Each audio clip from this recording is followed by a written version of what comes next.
Tripling panalo para sa pamilyang Valenzuelano. Sa pagtatapos ng isang progresibong taon, ikinalulugod na ibalita ng pamahalaang lungsod ng Valenzuela na tayo ay umani ng mga prestihiyosong parangal ngayong 2024. Nitong Oktubre ay nakamit ng lungsod Valenzuela ang 2024 Galing Pook Award na kauna-unahan sa ilalim ng panunungkulan ni Mayor Wes Gatchalian. Nabigyan din tayo ng pribilehyo na tanggapin ito mula sa ating Pangulong Ferdinand R. Marcos Jr.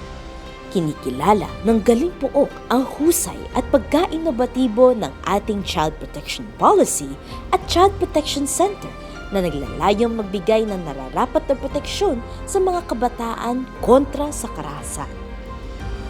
Kasabay nito ay tumanggap din ng ating programa ng Special Citation on Participatory Governance mula sa USAID.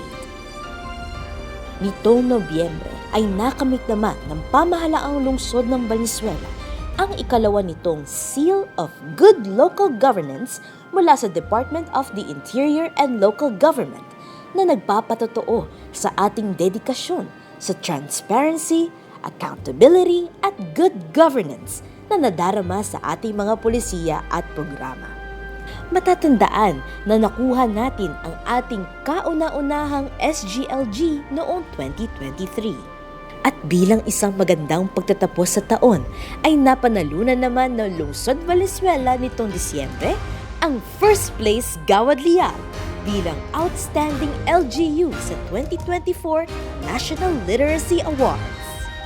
Binibigyang pagkilala nito ang mga inisyatiba ng pamahalaang lungsod tungo sa pagsulong ng literacy at legalidad na edukasyon. Kabilang na ang ating award-winning Education 360 Degrees Investment Program na tumutuon sa iba't ibang aspeto ng edukasyon sa lungsod Valenzuela. Ang mga parangal na ito ay hindi lamang tanda ng kahusayan, kundi patunay sa tapat at legalidad na paglilingkod sa bawat Valenzuelano sa ating mahal na lungsod. Maraming salamat, Pamilyang Valenzuelano, sa inyong walang sawang pagsuporta at pakikipagtulungan.